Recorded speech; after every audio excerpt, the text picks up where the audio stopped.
beliau 100% tidak sanggup, tapi berusahalah minimal solat berjamaah. Tanya tak penuhi, bapak sekalian, sebaik laki-laki solatnya di masjid.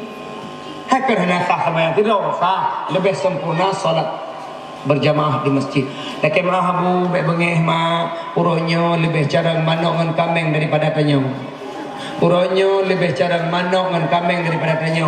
Menyuhani penting ni coba praktek. Di ke rumah na manok, di ke rumah na kameng. Tamang dalam cok beruh. Nanti abang tengah-tengah antara kameng dengan manok. Menyo manok cok beruh, menyo kameng kulit pisang. Panggilannya pun juga berbeda. Tamang dalam cok beruh. Dia abang tengah-tengah. Inan na manok, inan na kameng. Dengan main duai. Cok beruh. Pun, kerung.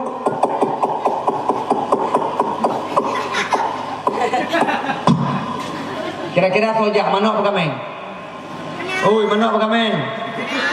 Manok kameng heja ikun le manok, maaf bang meng dekno dipanggil.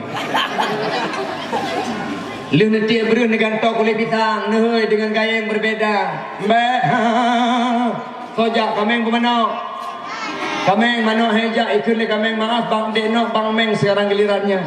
Manok ituri panggilan, kameng ituri panggilan. Pakan manusia berotak, berhati, berpikiran, tidak pernah tahu panggilan. Allahu Akbar, Allahu Akbar. So gohoi manok apa kameng?